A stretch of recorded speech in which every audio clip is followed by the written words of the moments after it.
Mickey මෝන් ඇත්තටම වැඩ කරන්නේ බැරිස්ටර් ඇන්ඩ් බාර්ටෙන්ඩර් කියන කැටගරි දෙකම එකතු වෙච්ච තැනක. බාර්ටෙන්ඩින් කියන ජොබ් එක ගත්තන් පස්සේ සමාජයෙන් හිතනවා ගෑනු ළමයෙක්ට කරන්න සුදුසු නැද්ද කියලා. මම දැකලා තියෙනවා ඉන්ටර්නැෂනල් ගොඩ බාර්ටෙන්ඩර්ස්ලා ඉන්නවා ෆීමේල් අය. CBBS එකේ ඔයාලට ලැබිච්ච සපෝට් එක කොහොමද? CBBS එකේ බාර් සෙටප් එකේ ඉඳන් ඉන්ග්‍රීඩියන්ට්ස් ටෙක්නිකල් ඔක්කොම දේවල් ඉන්ටර්නැෂනල් ලෙවල් තිබ්බා.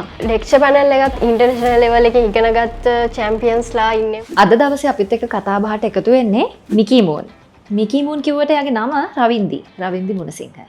ඉතින් රවින්දි අපිත් එක්ක එකතු වෙන්නේ බාර්ටෙන්ඩර් කෙනෙක් විදිහට. මං හරි නේද රවින්දි? ඔව් අක්කා. හරි. කොහොමද රවින්දි ඉතින් ජීවිතේ? හොඳින් ඉන්නවා අක්කා. රවින්දි ජීවත් වෙන්නේ කුරුණෑගල නේද? ඔව් කුරුණෑගල කිව්වට අක්කා මං ඉන්නේ අලව්වේ. ඒ කියන්නේ කුරුණෑගල කිව්වට කුරුණෑගල ඉඳන් කිලෝමීටර් 30ක් 35ක් විතර ඒ වගේ නේ. හරි. කුරුණෑගල ජීවත් වෙන රවින්දිගේ හීනි වෙන්නේ බාර්ටෙන්ඩර් කෙනෙක් වෙන එක. ඔව් අක්කා. බාර්ටෙන්ඩර් කෙනෙක් වෙන එක තමා. ඊට කලින් මගේ පොඩි කතාවක් තියෙනවා. මම මුලින්ම මේ ෆීල්ඩ් එකට එන්නේ වේටර්ස් කෙනෙක් විදිහට. ඒ සීගිරියේ හොටෙල් එකක වැඩ කරද්දී මම මගේ සෝෂල් මීඩියා වල යද්දි මම දකිනවා CBBS එකේ වීඩියෝ ක්ලිප් එකක්. ඒක දැකලා තමයි මට බාර්ටෙන්ඩර් කෙනෙක් වෙන්න ආසාව ඇති වෙන්නේ අතරම. බාර්ටෙන්ඩර් කෙනෙක් විදිහට වැඩ කරන ගමන් ඔයා සෝෂල් මීඩියා කන්ටෙන්ට් ක්‍රියේටර් කෙනෙක් විදිහටත් ඉන්නවනේ. ඔව් ඇත්තටම මම වීඩියෝ ක්‍රියේට් කරා. ඒ වුණාට මම සෝෂල් මීඩියා වල අප්ලෝඩ් කරේ නැහැ. මට ටික දවසක් යද්දි හිතුණා මම මගේ කන්ටෙන්ට් අප්ලෝඩ් කරලා බලන්න ඕන කියලා. ඔහොම යද්දි මම මගේ පේජ් එකක් හදාගෙන මුලින්ම TikTok එකේ අප්ලෝඩ් කරනවා. මොකද්ද පේජ් එකේ නම? මගේ පේජ් එකේ නම මිකී මූන්. එහෙම අප්ලෝඩ් කරද්දි කොහොම හරි මගේ ලයික් කමෙන්ට්ස් හොඳ තත්ති තිබ්බා. මට ඊට පස්සේ ආසාවක් ආවා මම FB පේජ් එකකුත් පටන් ගන්න ඕනි කියලා. එතනින් තමයි මම FB පේජ් එකට මගේ වීඩියෝස් අප්ලෝඩ් කරන්න පටන් ගන්නේ. එතකොට Facebook, TikTok, YouTube තුනේම තියෙනවා. ඔව්. ෆලෝවර්ස් කීයක් විතර ඉන්නවද මේ වගේ? දැනට Facebook පේජ් එකේ ඉන්න ෆලෝවර්ස්ලා 34000ක්. TikTok පේජ් එකේ ඉන්නවා 13000ක් වගේ. මගේ YouTube නම් ළඟදි පටන් ගත්තේ. ඒකේ එච්චර ෆලෝවර්ස්ලා ප්‍රමාණය දැනට නැහැ. අපි ඉස්සරහට බලමු. ඉස්සරහට අනිවාර්යෙන් බලමු. මොකද මිකී මූන් කියන එක ඔයගලන්ට සජෙස්ට් වුණොත් හරි නැත්තම් හොයාගෙන ගිහිල්ලා හරි අනිවාර්යෙන් ලයික් එකක් කමෙන්ට් එකක් නැත්තම් ෆලෝ කරන්න අනිවාර්යෙන්ම. රවින්දි එතකොට ඔය බාර්ටෙන්ඩින් කෝස් එක කරන්න මුලින්ම ඉගෙන ගන්නේ 2025ද 2024ද? ඇත්තටම අක්කා මම 2024 දී තමයි පටන් ගන්නෙ. මම ෆුඩ් ඇන්ඩ් බෙවරේජ් කෝස් එකක් කරලා ඒ අතරතුර වේට්‍රස් කෙනෙක් විදිහට වැඩ කරන ගමන් හිටියේ. ඔය ඉද්දි මම දකිනවා CBBS එකේ වීඩියෝ ක්ලිප් එකක්. ඒක දැක්කට පස්සේ මම ස්කූල් එක ගැන හොයන්න ගත්තා. මොකද්ද මේ CBBS කියන්නේ කියලා හැමතරම පේජස් වල සර්ච් කළා, සෝෂල් මීඩියා වල සර්ච් කළා හොඳට බැලුවා. බලද්දි හොඳ කමෙන්ට්ස් තිබ්බා. ඊට පස්සේ මම දැක්කා බැරිස්ටා බාර්ටෙන්ඩර් කියන දෙකම තියෙනවා. මම කරපු ෆුඩ් ඇන්ඩ් බෙවරේජ් කෝස් එකේ කැටගරි එකට ඒක ගොඩක් සපෝට් වෙන හින්දා මම ඉස්සෙල්ලාම තෝරගන්නවා බැරිස්ටා. මම ඒ සීගිරියේ ඉඳන් ඉද්දි මම ආපහු වෙනවා කුරුණෑගල CBBS බ්‍රාන්ච් එකට ඒ බැරිස්ටා කෝස් එක ඉගෙන ගන්න. මම ඔහම බැරිස්ටා කෝස් එක කරන ගමන් තමා ෆ්ලෙයාරින් ඉගෙන ගන්න යන්නේ. එපොඩකින එතකොට ෆ්ලෙයාරින් බැරිස්ටා කෝස් එක කරන ගමන් තමයි ඔයා ෆ්ලෙයාරින් ඉගෙන ගන්න. ඒ කියන්නේ බාර්ටෙන්ඩින් කෝස් එකේ තියෙන කැලලක්නේ ෆ්ලෙයාරින් කියන්නේ. හැබැයි ඔයා බැරිස්ටා ඉගෙන ගන්න ගමන් තමයි ෆ්ලෙයාරින් කරන්නේ. ඔව් මම බැරිස්ටා ඉගෙන ගන්න ගමන් තමයි ෆ්ලෙයාරින් කරේ. ඒ ෆ්ලෙයාරින් උත් ඉගෙන ගන්න ගමන් මම ඊට පස්සේ යනවා පේස්ට්‍රි කෝස් එකක් කරන්න කැන්ඩි වලට.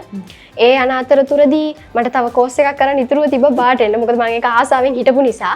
ඊට පස්සේ ඒ කෝස් එක කරන ගමන්ම මම බාර්ටෙන්ඩර් වලටත් ඇප්ලයි කරනවා CBBS කුරුණෑගල. ඊට පස්සේ ඒ කෝස් එකත් මම ඉවර කරනවා. ඉවර කරලා තමා මම ඉන්ඩස්ට්‍රි එකට ආවේ. ගොඩක් තැන්ක් යූ වෙන්න ඕනේ අපේ සමීර සර්ට. සමීර සර් තමයි මම බැරිස්ටා කරද්දිත් මම බාර්ටෙන්ඩර් නොකර ඉද්දි සර් මට chance එකක් දුන්නා ෆ්ලෙයාරින් ඉගෙන ගන්න. ෆ්ලෙයාරින් ෆ්‍රී සෙෂන් වලට එන්න. එහෙම තමයි මම මෙතනට ආවේ. ඒ කියන්නේ දැන් ඔයා 2024 බැරිස්ටා කෝස් එක කරන ගමන් ෆ්ලෙයාරින් ඉගෙන ගන්නවා. හරි. ඊට පස්සේ ඔයා වෙන කෝස් එකක් කරන්න කැන්ඩි යනවා. ඒ කැන්ඩි ගියාට පස්සේ ආයෙ ඔයාට බාර්ටෙන්ඩර් කරන්න ආස හිතලා කැන්ඩි ඉඳන් කුරුණෑගල එනවා.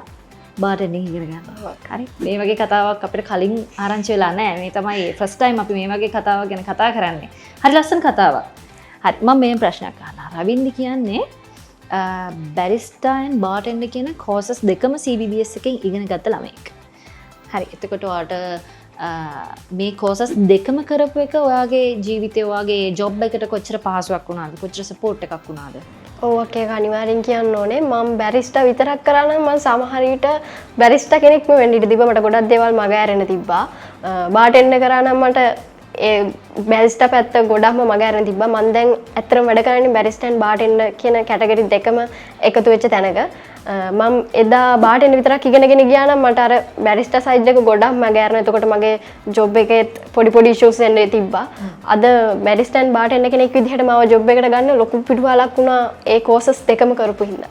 ඇත්තටම කිව්වොත් මම උදේ ෂිෆ්ට් එකට ගියොත් අනිවාර්යෙන් බැරිස්ටා කෙනෙක් විදිහට එතකොට නයිට් ෂිෆ්ට් එක වැටුනොත් එහෙම අනිවාර්යෙන් බාටෙන්ඩර් කෙනෙක් විදිහට ඇත්තටම මේ දෙකම බැලන්ස් එකේ යනවා. හරි විනෝදයි මේ ජොබ් එක. මං කියන්නේ අපිට දැන් ගෙස්ලත් එක්ක ෆ්‍රෙන්ඩ්ලි වැඩ කරපුවාම ටිප්ස් අනම් මනම් එහෙම සයිඩ් එකෙන් අපිට ඒ දේවල් ලැබෙනවා. ඇත්තටම ගෙස්ලත් එක්ක කතා කරද්දී එතකොට එයාලගේ කමෙන්ට්ස් එද්දී එතකොට එයාලගේ ටිප්ස් හම්බෙද්දී ඒක මාරම සතුටක්. මොන හිනාවක් දකින්න. ඇත්තටම අපි හදන ඩ්‍රින්ක්ස් එකක් ගෙස්ට සේව කරපුවාම එයාලගෙන් එන සතුට එතකොට ඒක මාරම හැඟීමක්.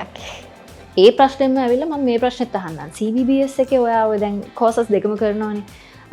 බැරිස්ටර් බාටෙන්ඩර්. ඒ කරන කාලේ ඔයාලට ලැබිච්ච සපෝට් එක කොහොමද? ඇත්තටම ලොකු සපෝට් එකක් ලැබුණා මගේ ලෙක්චර්ස්ගේ. එතකොට එයාලා හරි ෆ්‍රෙන්ඩ්ලි අපිට ඉගැන්නුවා. විශේෂයෙන් අපිට දැන් බැරිස්ටා සයිඩ් එක ගත්තොත් අපිට ලතයාට එහෙම එක දවසින් පුරුදු වෙන්න බෑනේ අක්කේ. අපිට ෆ්‍රී ඩේස් දෙනවා. අමතර හවස් දෙනවා. ඇවිල්ලා පුරුදු වෙන්න. ඒ දේවල් ගොඩක් උදව් වුණා. ලතේ ආර්ට් පුරුදු වෙන්න. එතකොට තව සෙෂන් වලට අපිට අමාරු සෙෂන්ස් එහෙම තියෙනවා නම් ඒ ටයිම්ස් වලට ඇවිල්ලා අපිට ඒවා ඉගෙන ගන්න අවස්ථාව දුන්නා. බාටෙන්ඩර්ත් එහෙමයි. කොක්ටේල්ස් එහෙම යන දවසට අපිට මිස් වෙච්ච දේවල් එහෙම තියෙනවා නම් ආපහු ඉගෙන ගන්න අපිට ටයිම් එක යාලා හදලා දුන්නා. ඇත්තටම CBBS එකෙන් මාරම සපෝට් එකක් ලැබුණා.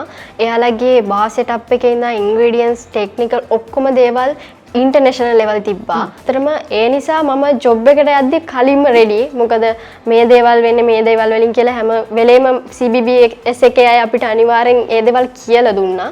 ලතේ ආර්ට්ස් පුරුදු කරා. එතකොට එයාලගේ අලුත් දේවල් ඩ්‍රින්ක්ස් හදන එකේ ඉඳන් මාරම සපෝට් එක කියන්නේ ඒවා එයාලා හදන්නේ ඔරිජිනල් ඉන්ග්‍රීඩියන්ට්ස් වලින් විශේෂයෙන් කියන්න ඕන.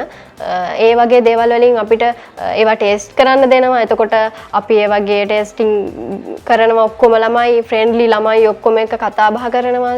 ලෙක්චර් පැනල් එකත් විශේෂයෙන් කියන්න ඕනේ යාලත් ඉන්ටර්නැෂනල් ලෙවල් එකේ ඉගෙනගත්ත චැම්පියන්ස්ලා ඉන්නේ මාරම සපෝට් එකක් ඒක. CBBS එකේ ඉන්න හැමෝම ෆ්‍රෙන්ඩ්ලි කතා කරනවා. එතකොට ළමයින්ට ඒ වගේම කිසිම මේව එකක් නැහැ. කියන්නේ මාරම ෆ්‍රෙන්ඩ්ලි. ඇත්තටම ඒක මාර සපෝට් එකක් වුණා. ඇත්තටම මේ වෙලාවේ CBBS එකට ස්තුති වෙන්න ඕනේ. මොකද මම ඒ නිසා තමයි අද මේ තැන ඉන්නේ.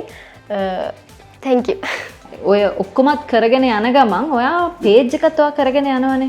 ඔයාට කොහොමද? ඒ සපෝට් එක කොහොමද? ඇත්තටම මම පේජ් එක කරන් යන විශේෂයෙන් ස්තුති වෙන්න ඕනේ මම වැඩ කරන තැන සර්ලාට. එයාලා මට chance එකක් දෙනවා මට වීඩියෝස් ගන්න මේ පේජ් එකේ අප්ලෝඩ් කරන්න. එතකොට මාරම පුෂ් එකක් දෙනවා සමීර සර්. ඒ වගේම සනෝජ් සර්, ශාන් සර්, එතකොට චමෝත් අයියා, මාස් සර්, කුමුදු සර්, අපේ ප්‍රසාද් සර් ඇත්තටම thank you වෙන්න ඕනේ. යාලා තමයි මට මාරම සපෝට් එක දෙන වීඩියෝස් දාන්න කියලා මාව පුෂ් කරන්නේ. මගේ මිස් එකක් තිබ්බත් නංගි මේක හදාගන්න මේ විදිහට මේක කරන්න කියලා මාර විදිහට මට ඇඩ්වයිස් දෙනවා. ඇත්තටම එයාලා තමයි මට ලොකුම හයි එකට ඉන්නේ. ඔව් ලස්සන වීඩියෝස් තියෙනවා පේජ් එකේ. අනිවාර්යෙන් ගිහින් බලන්න. ඒ විතරක් නෙමෙයි ඔය ෆ්ලෙයාරින් කියන දේ ඇත්තටම සමහර විට ගෑනු ළමෙක් කරන්න බය දෙයක් නේ. බෝතල් මේවා උඩ දාන්න තියෙනවා. හෂේකස් උඩ දාන්න තියෙනවා. එතකොට ඒවා මූණේ වදීද අනම්මනම් කියලා. ඔයාට එහෙම බයක් හිතුන්නේ නැද්ද? බයක් හිතුණා. ඇත්තටම ඩැමේජස් උතුණා නැත්තේ නෑ. ඒ වුණාට අර ආසාව තිබ්බනේ මේක ඉගෙන ගන්න ඕනේ මෙතනින් කොහොම හරි ඉස්සරහට එන්න ඕනේ කියලා.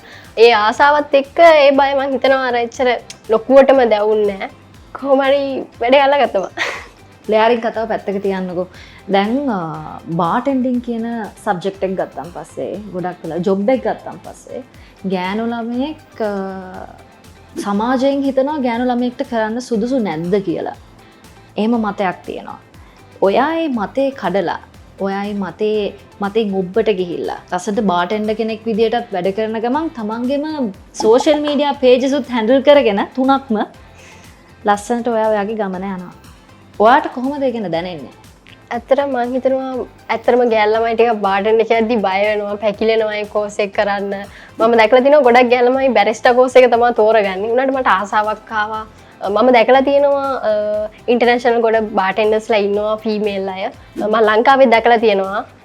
මටත් ඉතින් ආසාවක් ආවා ඇයි අපිට බැරි ඇයි ගෑල් ළමයින්ට පිරිමි ළමයි විතරද මේක කරන්න පුළුවන් කියලා. ඊට පස්සේ මට ආස හිතුණා ෆීමේල් හොඳ ලංකාවේ ප්‍රසිද්ධ ෆීමේල් බාටෙන්ඩර් කෙනෙක් වෙන්න. ඒ නිසා තමයි මම මේ සයිඩ් එක තෝරගත්තේ අතරම. දැන් ඉතින් ඔයා ඉගෙනගෙන ඔයාට සෑහෙන chances උත් ඇවිල්ලා තියෙනවා. ඒ වගේම ඔයාට උගන්වන්නත් පුළුවන් දැන් ෆ්ලෑර් ඉන්නේ. ඔව් ඇත්තටම පුළුවන්. මම සාමාන්‍යයෙන් යනවා ෆ්‍රී දවස්වලට මගේ කුරුණෑගල ෆ්ලෑරින් ක්ලාස් වලට එම නංගිලා මල්ලිලා එක්ක එකතු වෙලා මම දන්න දේවල් කියලා දෙනවා. එතකොට සර්ගෙන් තව මම නොදන්න අලුත් රූටින්ස් ඉගෙන ගන්නවා. ඇත්තටම රවින්දි කතා කරද්දි දැනනා රවින්දි තමන්ගේ ජොබ් එක කොච්චර ආදරෙන් ඒ දේ කරගෙන යනවාද කියලා නේද? රවින්දගේ ෆියුචර් ප්ලෑන්ස් මොනවාද? ලංකාවේ හොඳ ෆ්ලෑර් බාටෙන්ඩර් කෙනෙක් වෙන එක. අනිවාර්යෙන් ඒ දේ වෙන්න ඕනේ. හරිම සතුටුයි CBBS එකෙන් ඉගෙන ගත්ත ළමයෙක් විතර ඒ වගේ ෆියුචර් ප්ලෑන් එකක් එක්ක ඉස්සරහට යන එක ගැන. ඉතින් තව එකම එක ප්‍රශ්නයක් තියෙනවා මට අහන්න. ගෑනු ළමයෙක් වේවා පිරිමි ළමයෙක් වේවා කවුරු හරි කෙනෙක් බාටෙන්ඩින් ඉගෙන ගන්න දෙන්න ඉන්නවා නම් රවින්දිට මොකක්ද ඒගොල්ලන්ට කියන්න තියෙන්නේ? ඇත්තටම මම දැන් දැකලා තිනවා ගොඩක් කෝසස් තියෙනවා. එතකොට ගොඩක් නංගිලා මල්ලිලා රැල්ලට වගේ කෝස් කරන්න යනවා. කෝස් කරලා නිකන් ගෙදරට වෙලා ඉතින් ඉඳලා හරියන්නේ නැහැ. තමන්ගේ වේකන්සිස් වන්න ඕනේ. ඇත්තටම CBBS එකේ ඒගොල්ලෝ සපෝට් එකක් දෙනවා. ඒගොල්ලෝ වේකන්සිස් දානවා. ජොබ්ස් හොයලා දෙනවා. සර්ලා එහෙම ගොඩක් ෆ්‍රෙන්ඩ්ලි. එතකොට එයාලා වේකන්සිස් තියෙද්දි කියනවා පුතේ මෙතන වේකන්සි එකක් තියෙනවා යන්න ඇප්ලයි කරන්න. එහෙම කියනවා.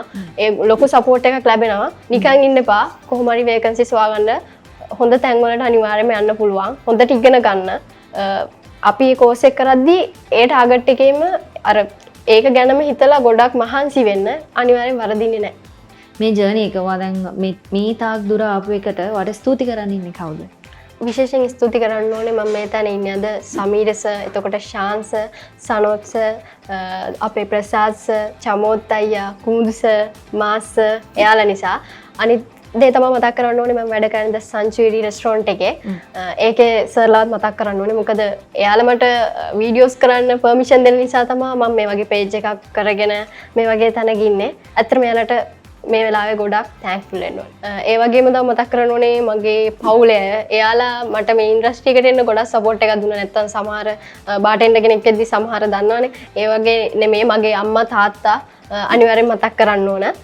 ඒ වගේම මගේ වීඩියෝස් වලට ලයික් කමෙන්ට් දාන මගේ ෆලෝවර්ස්ලා එයාලට තැන්ක්ෆුල් වෙන්න ඕනේ මේ වෙද්දි. මොකද එයාලා හින්දා තමයි මම අද මේ වගේ තැනක ඉන්නේ. views, comments, shares ඔබ දන්නේ කට්ටිය. ඔව් මාව දන්නේ. දිගටම මාත් එක්ක ඉන්න අලුත් content එනවා. මගේ වීඩියෝස් බලන්න, share කරන්න. මම ආයිත් මතක් කරන්න රවින්දිගේ page එක තමයි නිකී මුන්. ඒ වගේම එයාගේ Facebook page එකක් තියෙනවා, TikTok page එකක් තියෙනවා. YouTube page එකක් තියෙනවා අලුතින් ස්ටාර්ට් කරපු. ඉතින් ගිහිල්ලා ෆලෝ එකක් දාලා සපෝට් එකක් දෙන්න අනිවාර්යෙන්ම. ඒ වගේම රවින්දි thank you බොහොම ස්තුතියි. මොකද අද දවසේ ඕෆ් එකක් දාගෙන මේ වැඩේට ඇවිල්ලා තියෙන්නේ. හරි බිසි කෙනෙක් තමයි රවින්දි කියලා කියන්නේ. ඉතින් බොහොමත්ම ස්තුතියි අද දවසේ අපිත් එක්ක එකතු වුණාට. රවින්දි මේ විදිහට අපිත් එක්ක එකතු වෙලා ඉන්නේ අද දවසේ එයාගේ චරිතයෙන් ගන්න පුළුවන් ආදර්ශය ඉස්සරහට එන්න කවුරු හරි බාටෙන්ඩර් කෙනෙක් හෝ බැරිස්ටර් කෙනෙක් හෝ වෙන්න හිතාගෙන ඉන්න කෙනෙක්ට දෙන්න පුළුවන් ආදර්ශයක් නිසා. CBBS එකෙන් ඉගෙන ගත්තට පස්සේ අපි ඒගොල්ලන්ව අතාරින්නේ නැහැ. ඒගොල්ලන්ගේ ජයග්‍රහණ, ඒගොල්ලන්ගේ හැකියාවන් පෙන්වන්න CBBS එක හැමදාමත් ලෑස්ති වෙලා ඉන්නවා. ඉතින් මේ වගේම තවත් CBBS එකේ වැඩක් එක අපි ඉක්මනින්ම හම්බ වෙමු.